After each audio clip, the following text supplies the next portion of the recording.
personal question that I had around this, and I often think about this when I'm hearing researchers talk about number of sets, volume.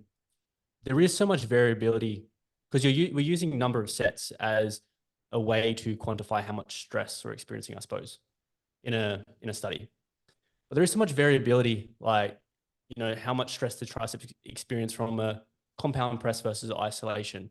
If you are standardizing everything and keeping things at say 2 RIR across the whole study, but you rest, you sleep a little bit better. So your perception of what 2 RIR changes from one day to the next. How do you try and quantify this, or how do you reconcile this in research to try and make it as valid as possible? And should we really be looking at numbers too closely at all? I think you'd say like the validity. Yeah. Yeah. It's something I wonder because, I'm not a researcher. Sorry, the reliability of the data. Sorry. Yep. It's a different question for research than it is in practice. Yeah. So I think the important thing here is essentially statistics. So without going over the heads of any listener here, this essentially boils down to having a manageable level of variance, or basically this signal to noise ratio, if you will, and then being able to contextualize the findings. So we have two relatively large scale meta-analyses where we are looking at volume in this way for hypertrophy, and then we also have some for number of sets like Ralston 2017 for strength. And you have to decide how you code things when you run a meta-analysis, right? So if you're coding things as the number of sets per muscle group per week, and the established method of doing that is if it's involved in that movement, direct or indirect, primary, synergist, secondary, you have to have some categorization, right? That categorization is artificial, but it doesn't necessarily matter if you're being consistent. And then it's just going to play out the way it plays out. And then you have to go, do I have enough statistical power?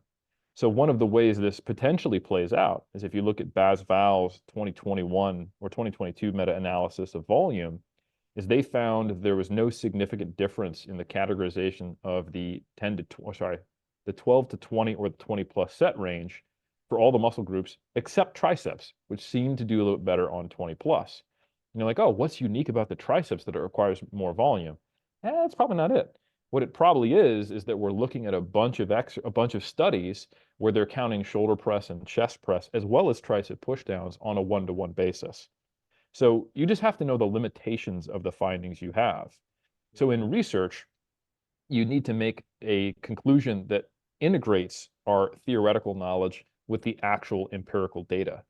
And instead of just going, right, in practice, we need more than 20 sets on average to start for tricep volume, and then you start giving someone 20 sets of tricep pushdowns, that's actually not an evidence-based perspective because you're not integrating the empirical with the theoretical and thinking about the limitations of the data. Now, if you were to give someone 25 sets of triceps and you're actually counting every single sets of shoulder, bench, decline, dips, and everything all together, fantastic. And then you also have to think, okay, what other research is out there that might inform me as if my goal is to build triceps because they're a weak point for me, because of that meta-analysis, should I choose a shoulder press and equally weight it as a tricep pushdown? Well, no, because some of the acute studies and biomechanical data we have would indicate there's probably better choices. I'd probably choose a tricep isolation exercise. So it's more of a question of, if you want to base your training on research, you need to speak the same language while understanding the limitations. So in practice, it's a different answer. It is, how do I count my volume in the first place?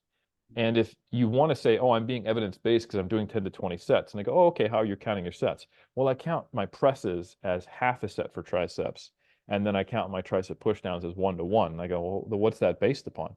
Oh, the meta-analysis by Schoenfeld and Baz Val, 10 to 20 sets. And I'm like, well, they didn't count it that way. So you're not being evidence-based, right? If you want to count your volume that way, that's fine. But don't then think that you have a representative meta-analysis to base it off of. That's just the way you're counting it. And then you make adjustments from there when only comparing you as a one-to-one case study in practice. So it's a mismatch in the language. And you see this a lot, the debates around how should we count compound sets towards a given muscle group. And there's two different answers.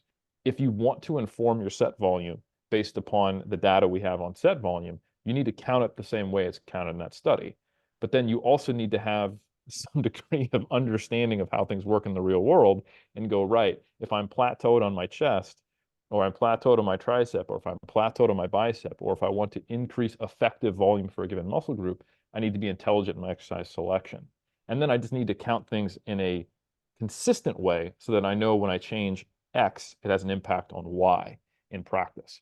Hopefully that answers your question. Yeah. In the context of looking at those factors in isolation, would like a meta-regression model make more sense, I guess, in some circumstances? So if you're looking at those other factors like sleep and nutrition and recovery. Absolutely. So there's a number of ways you could do this. We're going to start talking stats now, and I don't know how feasible that is for podcasting, but Yeah. so you can do what's called just a simple categorical meta-analysis comparison, right? Where you go, let's take all the studies that are in this set range, or in this set range, or in this set range, and then we have an inclusion criteria where they're operationally comparing a lower versus a higher volume. And then we can have just basically group-based comparisons, if you will, on the studies that fell in these different categorical analyses.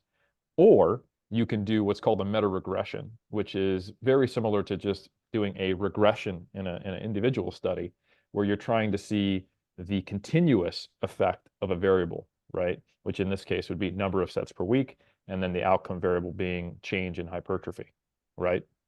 So a meta-regression is really useful because you can look at the continuous effect of a variable that we think probably has that type of relationship. And then even more so, if you have more advanced statistical models, you can look at it as if it's not potentially linear. Like, is this a curvilinear relationship? Is it logarithmic? Does it plateau and start to create what we think is the start of an inverted U, which we sometimes hypothesize are the way adaptations occur? And big shout out to the team over at FAU, the guys over at Data Driven Strength. You're probably familiar with the preprint meta-regression that was done on proximity to failure, led by recently successfully defended Dr. Zach Robinson now. He just finished his PhD over at FAU. One of his colleagues, Josh Pelland, he is the lead author on what is soon to be preprinted, a meta-regression looking at volume. And just to give a little bit of a hint at what it looks like, because I've seen some of it, I'm on his PhD dissertation committee.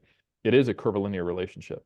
And you can, even more so than looking at whether it's a linear relationship or curvilinear, you can also do what you're saying is basically do moderator analyses. Yeah. So, okay, if I hold X constant or control for Y, how does it change the estimations and the best fit for that model?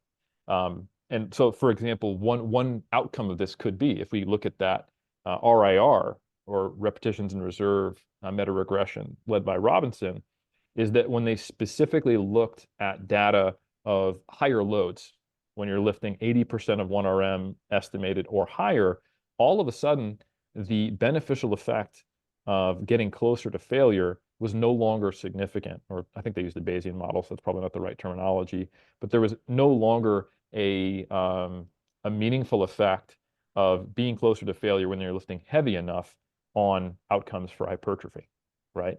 So now you can look at the interaction of variables, which is really important because we do think there's an interaction between volume, intensity, frequency, training age, nutrition, recovery, et cetera. Yeah.